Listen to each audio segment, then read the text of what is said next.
اللہم صلی علی سیدنا محمد وعلی آل سیدنا محمد وبارک وسلم۔ حضرت ابو ہریرہ رضی اللہ عنہ سے روایت ہے کہ رسول اللہ صلی اللہ علیہ وسلم نے ارشاد فرمایا، ایمان کی 70 سے زیادہ شاخیں ہیں، ان میں سب سے افضل شاخ ہے لا الہ الا اللہ کا کہنا، اور ادنیٰ شاخ تکلیف دینے والی چیزوں کو راستے سے ہٹانا، اور حیا ایمان کی ایک اہم شاخ ہے۔ یعنی راستے میں اگر کوئی چیز پڑی ہے تو یہ انسان کو اتنا تو ہونا ہی چاہیے کہ اس کو اٹھا کے سائڈ میں کر دے، یعنی کوئی انسان اس چیز سے گر نہ جائے۔ یہ ہمارے ایمان ہونے کا سب سے چھوٹا درجہ ہے۔ پر ہمارے اندر یہ بھی نہ ہو راستے میں کوئی چیز پڑی ہے اور ہم اسے اٹھا کے سائڈ میں نہیں کر رہے، تو سوچو ہمارے اندر ایمان ہی نہیں ہے۔ حضرت ابو بکر سے روایت ہے کہ رسول اللہ صلی اللہ علیہ وسلم نے ارشاد فرمایا، جو شخص اس کلمہ کو قبول کر لے جس کو میں نے اپنے چاچا ابو طالب پر ان کے انتقال کے وقت پیش کیا تھا اور انہوں نے اسے رد کر دیا تھا، یہ کلمہ اس شخص کے لیے نجات کا ذریعہ ہے۔ حضرت ابو ہریرہ رضی اللہ عنہ سے روایت ہے کہ رسول اللہ صلی اللہ علیہ وسلم نے ارشاد فرمایا، اپنے ایمان کو تازہ کرتے رہا کرو۔ عرض کیا گیا، اے اللہ کے رسول صلی اللہ علیہ وسلم، ہم اپنے ایمان کو کس طرح تازہ کریں؟ ارشاد فرمایا، لا الہ الا اللہ کو کثرت سے کہتے رہا کرو۔ حضرت ابو ذر سے روایت ہے، نبی کریم صلی اللہ علیہ وسلم نے ارشاد فرمایا، جو بندہ لا الہ الا اللہ کہے اور پھر اسی پر اس کی موت آ جائے تو وہ جنت میں ضرور جائے گا۔ میں نے عرض کیا، اگرچہ اس نے زنا کیا ہو، اگرچہ اس نے چوری کی ہو؟ آپ صلی اللہ علیہ وسلم نے ارشاد فرمایا، ہاں، اگرچہ اس نے زنا کیا ہو، اگرچہ اس نے چوری کی ہو۔ پھر میں نے عرض کیا، اگرچہ اس نے زنا کیا ہو، اگرچہ اس نے چوری کی ہو؟ آپ صلی اللہ علیہ وسلم نے ارشاد فرمایا، اگرچہ اس نے زنا کیا ہو، اگرچہ اس نے چوری کی ہو۔ میں نے عرض کیا، اگرچہ اس نے زنا کیا ہو، اگرچہ اس نے چوری کی ہو؟ آپ صلی اللہ علیہ وسلم نے ارشاد فرمایا، اگرچہ اس نے زنا کیا ہو، اگرچہ اس نے چوری کی ہو۔ ابو ذر کے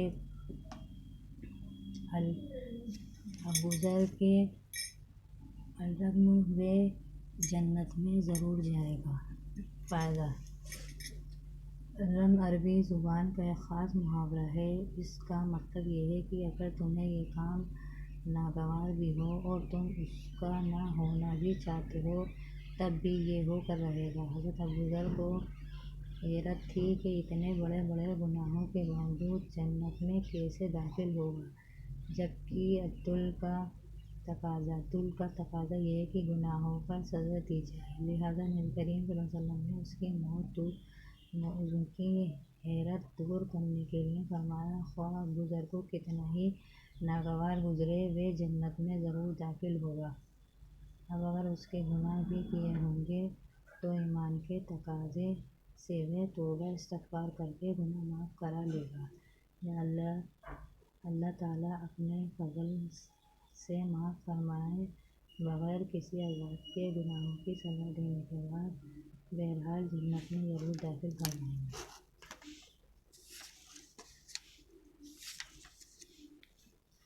حضرت ابو ذر رضی اللہ عنہ سے روایت ہے کہ نبی کریم صلی اللہ علیہ وسلم نے ارشاد فرمایا، خطاب کے بیٹے، جاؤ لوگوں میں یہ اعلان کر دو کہ جنت میں صرف ایمان والے ہی داخل ہوں گے۔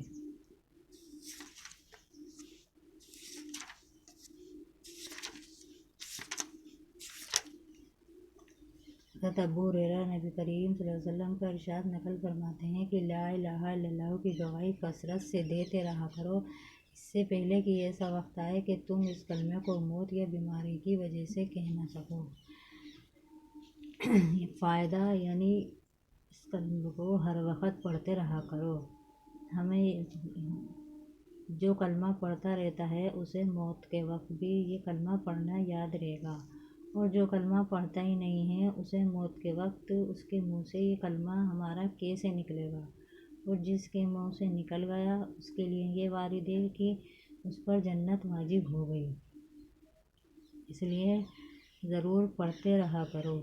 حضرت عثمان سے روایت ہے، رسول اللہ صلی اللہ علیہ وسلم نے ارشاد فرمایا، جس شخص کی موت اس حال میں آئے کہ وہ یقین کے ساتھ جانتا ہو کہ اللہ تعالیٰ کے سوا کوئی معبود نہیں، وہ جنت میں داخل ہوگا۔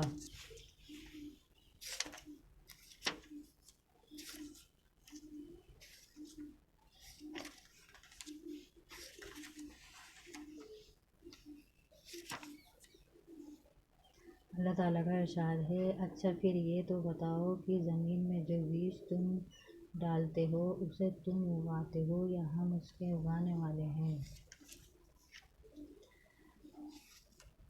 اللہ تعالیٰ کا ارشاد ہے، وہ آسمانوں اور زمین کو بغیر نمونے کے پیدا کرنے والے ہیں، ان کی کوئی اولاد کہاں ہو سکتی ہے، جبکہ ان کی کوئی بیوی بھی نہیں۔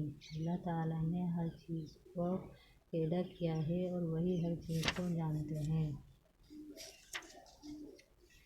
اللہ تعالیٰ نے اپنے رسول اللہ صلی اللہ علیہ وسلم سے ارشاد فرمایا، آپ یوں کہا کیجئے، اے اللہ، اے تمام سلطنت کے مالک، آپ ملک کا جتنا حصہ جس کو دینا چاہے دے دیتے ہیں اور جس سے چاہیں چھین لیتے ہیں، اور آپ جس کو چاہے عزت عطا کریں اور جس کو چاہے ذلیل کر دیں، ہر قسم کی بھلائی آپ ہی کے اختیار میں ہے، بے شک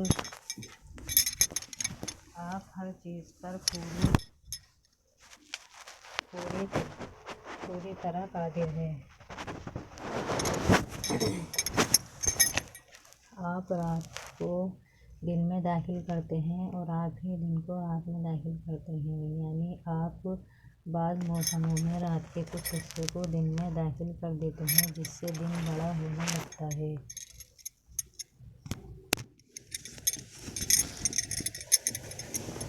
اور آپ جاندار چیز کو بے جان سے نکالتے ہیں اور بے جان چیز کو جاندار سے نکالتے ہیں، اور آپ جس کو چاہے بے شمار رزق عطا فرماتے ہیں۔ اللہ تعالیٰ کا ارشاد ہے، ہمارے پاس ہر چیز کے خزانے بھرے پڑے ہیں، پھر ہم حکمت سے ہر چیز کو معین مقدار سے اتارتے رہتے ہیں۔ اللہ تعالیٰ کا ارشاد ہے، کیا یہ لوگ کافروں کے پاس عزت تلاش کرتے ہیں؟ تو یاد رکھیں، عزت تو ساری کی ساری اللہ تعالیٰ کے قبضے میں ہے۔ یعنی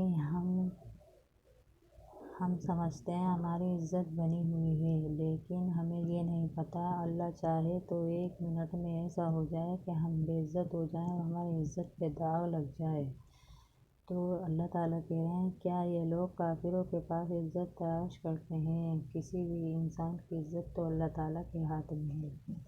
اللہ تعالیٰ کا ارشاد ہے، اور بہت سے جانور ایسے ہیں جو اپنی روزی جمع نہیں رکھتے،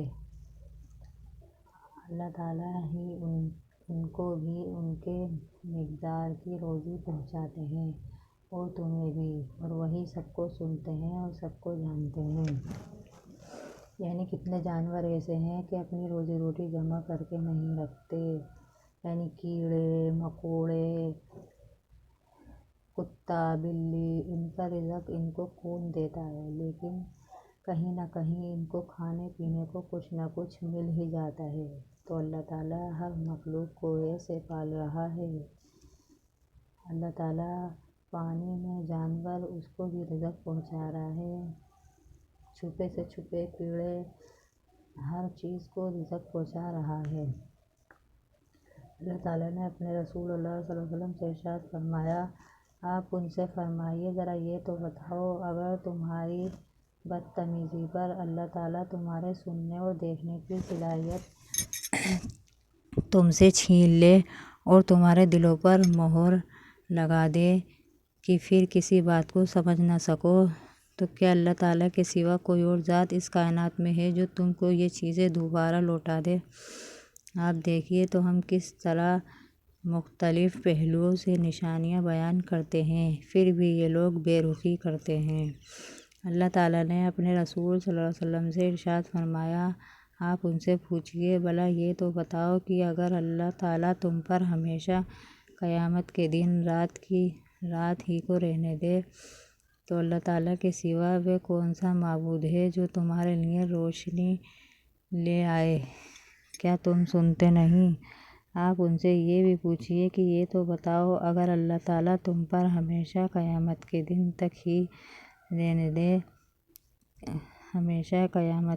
تک دن ہی رہنے دے تو اللہ تعالیٰ کے سوا وہ کون سا معبود ہے جو تمہارے لیے رات لے آئے تاکہ تم اس میں آرام کرو؟ کیا تم دیکھتے نہیں؟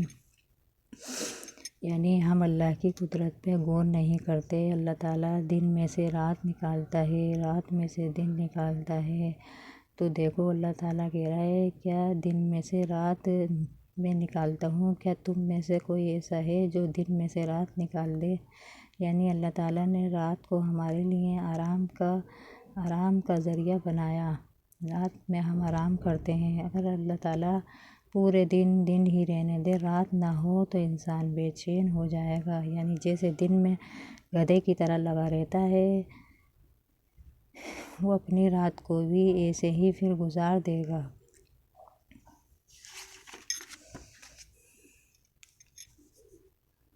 اللہ تعالیٰ کا ارشاد ہے، اور اس کی قدرت کی نشانیوں میں سے سمندر میں پہاڑ جیسے جہاز ہیں، اگر وہ چاہیں تو ہوا کو ٹھہرا دیں اور وہ جہاز سمندر کی سطح پر کھڑے کے کھڑے رہ جائیں۔ بے شک اس میں قدرت پر دلالت کے لیے ہر صابر اور شاکر مومن کے لیے نشانیاں ہیں۔ یا اگر وہ چاہیں تو ہوا چلا کر ان جہازوں کے سواروں کو ان کے برے اعمال کی وجہ سے تباہ کر دیں، اور بہت سو سے تو درگزر ہی فرما دیتے ہیں۔ اللہ تعالیٰ ہوائی جہاز چلا رہا ہے، اگر اللہ چاہے تو وہ ہوائی جہاز آگے ہی نہ بڑھے، اللہ تعالیٰ ہواؤں کو ٹھہرا دیں، ہوا بند کر دیں۔ لیکن دیکھو اللہ تعالیٰ پانی کے اندر، یہ ایک معجزہ ہے اللہ کا کہ پانی کے اندر ہوائی جہاز چل رہا ہے۔ کتنا بھاری ہوائی جہاز ہوتا ہے، پھر اس میں سواریاں ہوتی ہیں، چاہے تو وہ گر جائے لیکن نہیں، اللہ تعالیٰ اسے چلا رہا ہے پانی کے اوپر۔ یعنی اگر ہم پانی کی بالٹی میں اگر ایک چھوٹی ہلکی سی چیز بھی ڈال دیں تو وہ ڈوب جاتی ہے، لیکن دیکھو اللہ تعالیٰ ہوائی جہاز کیسے چلا رہا ہے۔ اس لیے ہمیں اللہ کی قدرت پر غور کرنا چاہیے۔ اللہ تعالیٰ کا ارشاد ہے، ہم نے داؤد علیہ السلام کو اپنی طرف سے بڑی نعمت دی تھی، چنانچہ ہم نے پہاڑوں کو حکم دیا تھا کہ داؤد علیہ السلام کے ساتھ مل کر تسبیح کیا کرو، اور یہی حکم پرندوں کو دیا تھا، اور ہم نے ان کے لیے لوہے کی موم کی طرح نرم کر دیا تھا۔ اللہ تعالیٰ کا ارشاد ہے، ہم نے قارون کی شرارتوں کی وجہ سے اس کو اپنے محل سمیت زمین میں دھنسا دیا، اور اس کی مدد کے لیے کوئی جماعت بھی کھڑی نہیں ہوئی جو اللہ تعالیٰ کے عذاب سے اس کو بچا لیتی، اور نہ وہ اپنے آپ کو خود ہی بچا سکا۔ اللہ تعالیٰ کا ارشاد ہے، پھر ہم نے موسیٰ کو حکم دیا کہ اپنی لاٹھی کو دریا پر مارے، چنانچہ لکڑی مارتے ہی دریا پھٹ گیا، اور وہ پھٹ کر کئی حصے ہو گیا، کئی لکڑیں کھل گئیں۔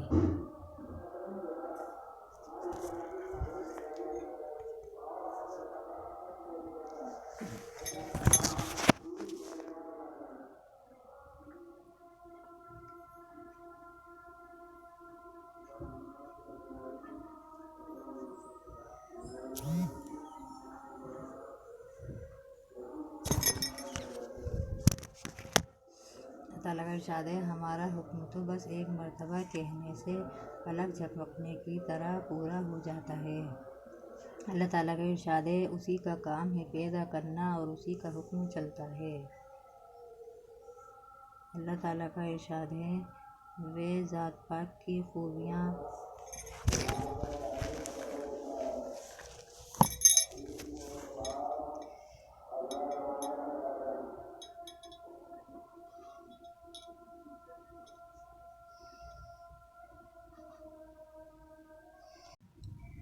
اللہ تعالیٰ کا ارشاد ہے، اس ذات پاک کی خوبیاں اس کثرت سے ہیں کہ اگر جتنے درخت زمین بھر میں ہیں ان سے قلم تیار کیے جائیں اور یہ جو سمندر میں ہیں ان کو ان کے علاوہ مزید 7 سمندروں کو ان قلموں کے لیے تیار سیاہی کے استعمال کیا جائے اور پھر ان قلموں اور سیاہی سے اللہ تعالیٰ کے کمالات لکھنے شروع کیے جائیں تو سب قلم اور سیاہی ختم ہو جائیں لیکن اللہ تعالیٰ کے کمالوں کا بیان پورا نہ ہوگا۔ بے شک اللہ تعالیٰ زبردست اور حکمت والے ہیں۔ اللہ تعالیٰ کا ارشاد ہے، اگر اللہ تعالیٰ تم کو کوئی تکلیف پہنچائے تو ان کو سوائے اس کو دور کرنے والا کوئی نہیں، اور اگر وہ تم کو کوئی راحت پہنچانا چاہے تو ان کے فضل کو کوئی پھیرنے والا نہیں، بلکہ وہ اپنا فضل اپنے بندوں میں سے جس کو چاہتے ہیں پہنچاتے ہیں۔ وہ بڑے مغفرت کرنے والے اور نہایت مہربان کرنے والے ہیں، نہایت مہربان ہے۔ حضرت ابن عباس رضی اللہ عنہ سے روایت ہے کہ حضرت جبرائیل علیہ السلام نے رسول اللہ صلی اللہ علیہ وسلم سے عرض کیا، مجھے بتائیے ایمان کیا ہے؟ نبی کریم صلی اللہ علیہ وسلم نے ارشاد فرمایا، ایمان کی تفصیل یہ ہے کہ تم اللہ تعالیٰ آخرت کے دن فرشتوں، اللہ تعالیٰ کی کتابوں اور نبیوں پر ایمان لاؤ، مرنے کے بعد دوبارہ زندہ ہونے پر ایمان لاؤ، جنت دوزخ، حساب اور اعمال کے ترازو پر ایمان لاؤ، اچھی اور بری تقدیر پر ایمان لاؤ۔ حضرت جبرائیل علیہ السلام نے عرض کیا، جب میں ان تمام باتوں پر ایمان لے آیا تو کیا میں ایمان والا ہو گیا؟ آپ صلی اللہ علیہ وسلم نے ارشاد فرمایا، جب تم ان چیزوں پر ایمان لے آئے تو تم ایمان والے بن گئے۔ حضرت ابو ہریرہ سے روایت ہے، حضرت ابو ہریرہ رضی اللہ عنہ سے روایت ہے کہ نبی کریم صلی اللہ علیہ وسلم نے ارشاد فرمایا، ایمان یہ ہے کہ تم اللہ تعالیٰ کو، اس کے فرشتوں کو اور آخرت میں اللہ تعالیٰ سے ملنے کو اور اس کے رسولوں کو حق جانو اور حق مانو اور مرنے کے بعد اٹھائے جانے کو حق مانو۔ حضرت عمر بن خطاب رضی اللہ عنہ سے روایت ہے، نبی کریم صلی اللہ علیہ وسلم نے ارشاد فرمایا، جس شخص کی موت اس حال میں آئے کہ وہ اللہ تعالیٰ پر اور قیامت کے دن پر ایمان رکھتا ہو، اس سے کہا جائے گا کہ تم جنت کے 8 دروازوں میں سے جس سے چاہے داخل ہو جاؤ۔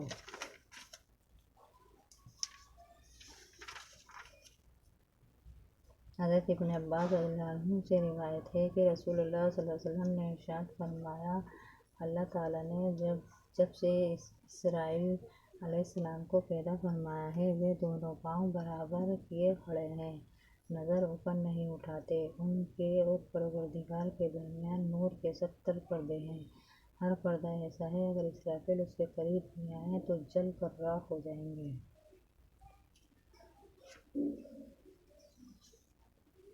حضرت ابو ہریرہ نبی کریم صلی اللہ علیہ وسلم سے روایت ہے کہ آپ صلی اللہ علیہ وسلم نے ارشاد فرمایا، اللہ تعالیٰ قیامت کے دن زمین کو اپنے قبضے میں لیں گے اور آسمان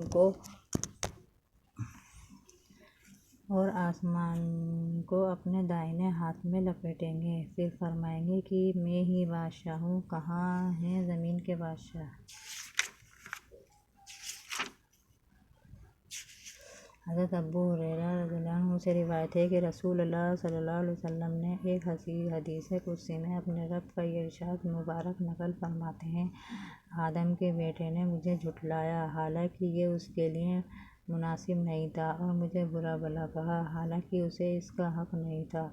اس کا مجھے جھٹلانا یہ ہے کہ وہ کہتا ہے میں اسے دوبارہ زندہ نہیں کر سکتا جیسا کہ میں نے پہلی مرتبہ پیدا کیا تھا، اور اس کا برا بھلا کہنا یہ ہے کہ وہ کہتا ہے میں نے کسی کو اپنا بیٹا بنا لیا ہے حالانکہ میں بے نیاز ہوں، نہ میری کوئی اولاد ہے، نہ میں کسی کی اولاد ہوں اور نہ کوئی میرے برابر کا ہے۔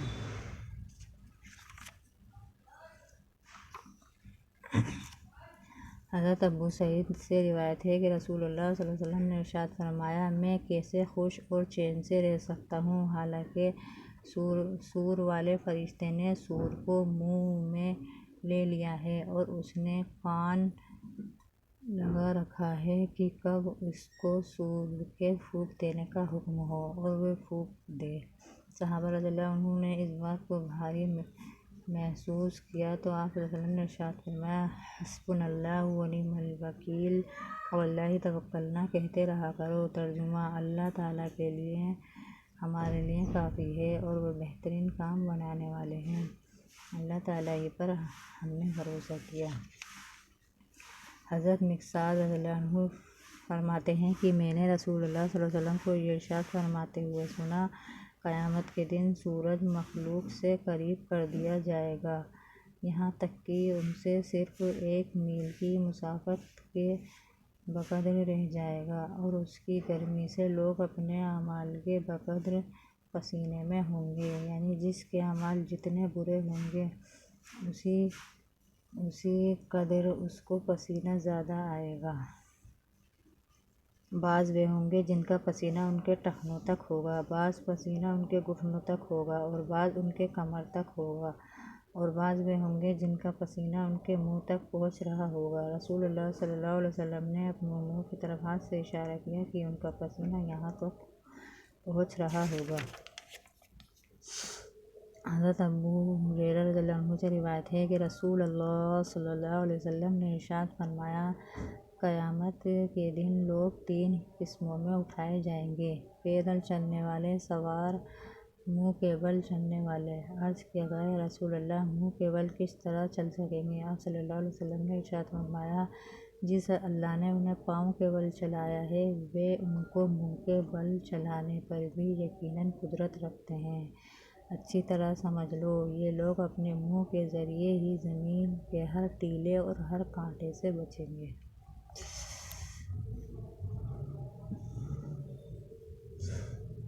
حضرت عدی بن حاتم سے روایت ہے کہ رسول اللہ صلی اللہ علیہ وسلم نے ارشاد فرمایا، قیامت کے دن تم میں سے ہر شخص سے اللہ تعالیٰ اس طرح کلام فرمائیں گے کہ درمیان میں کوئی ترجمہ نہیں ہوگا۔ اس وقت بندہ بے بسی سے ادھر ادھر دیکھے گا، جب اپنی دائیں جانب دیکھے گا تو اپنے اعمال کے سوا کچھ نظر نہ آئے گا، جب اپنی بائیں جانب دیکھے گا اپنے اعمال کے علاوہ کچھ نظر نہ آئے گا، اور جب اپنے سامنے دیکھے گا تو آگ کے علاوہ کچھ نظر نہیں آئے گا۔ لہٰذا دوزخ کی آگ سے بچو، اگرچہ خشک کھجور کے ٹکڑے کو صدقہ کر کے ذریعے سے ہی ہو۔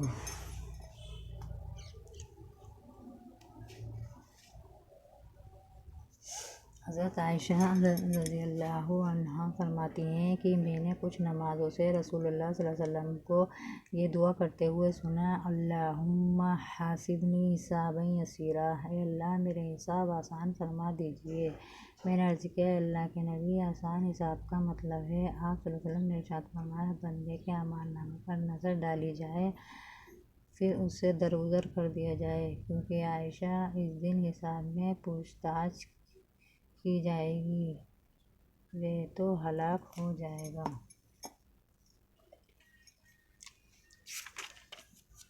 حضرت انس بن مالک رضی اللہ عنہ فرماتے ہیں کہ رسول اللہ صلی اللہ علیہ وسلم نے ارشاد فرمایا، گناہ کبیرہ کرنے والوں کے حق میں میری شفاعت صرف امت کے لوگوں کے لیے مخصوص ہوگی، دوسری امت کے لوگوں کے لیے نہیں ہوگی۔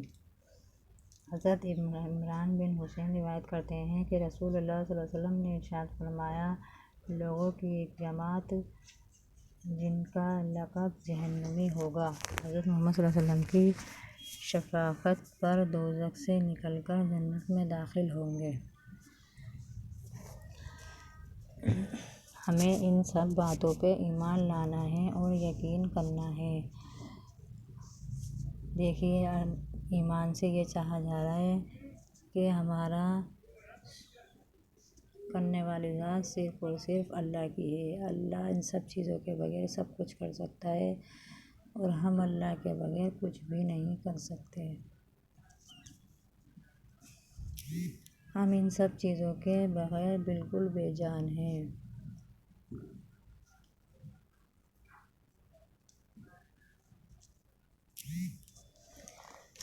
اللہ تعالیٰ نے ساری چیزوں کے بغیر سب کچھ کر سکتا ہے۔ اللہ تعالیٰ وہ ذات ہے جس نے مریم علیہ السلام کو بغیر شوہر کے بیٹا عطا فرمایا، یعنی لوگوں نے ان پر الزام لگائے کہ یہ صحیح نہیں ہے، یہ ناجائز ہے، لیکن ایک چھوٹے سے بچے نے اپنے ماں کے صحیح ہونے کی گواہی دی۔ ایک چھوٹا سا بچہ، جو پیدا ہوا بچہ ہے، وہ بولنے لگے، یعنی عیسیٰ علیہ السلام بولنے لگے کہ یہ بالکل پاک ہیں، یہ بالکل پاک ہیں۔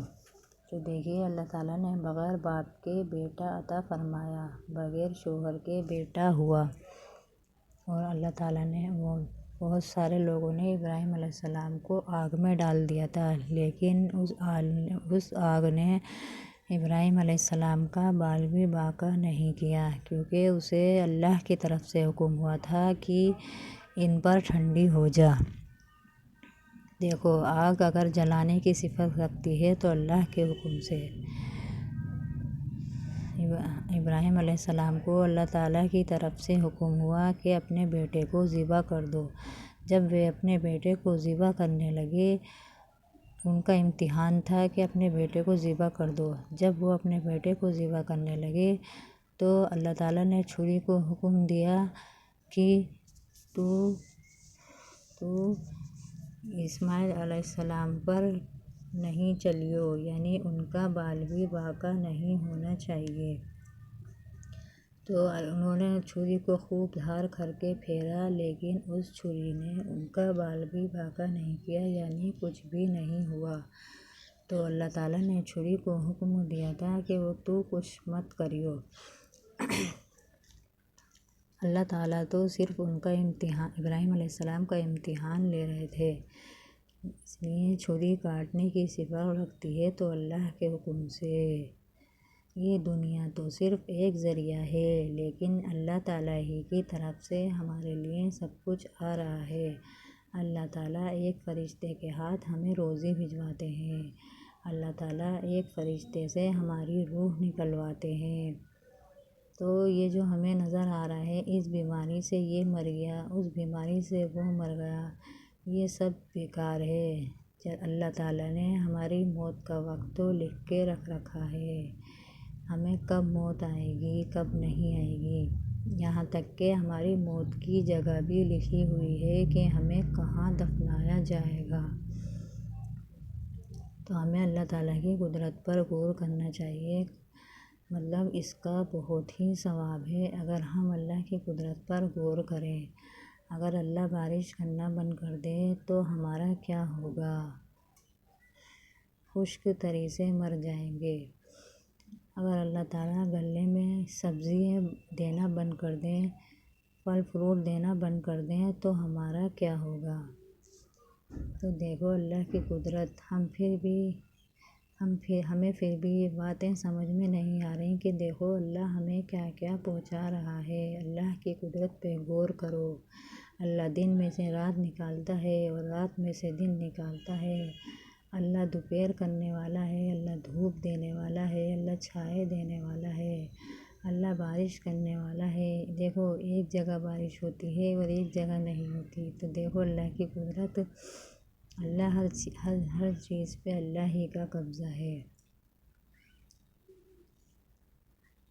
پلیز میری اس ویڈیو اگر آپ کو پسند آئی ہو تو کمنٹ کریں، جیسی بھی لگی ہو کمنٹ کریں، اور پلیز شیئر کریں اور لائک کریں۔ ثواب کے لیے آپ دوسروں کو شیئر کریں، اس کا ثواب آپ کو بھی ملے گا اور مجھے بھی۔ اور پلیز سبسکرائب کیجیے۔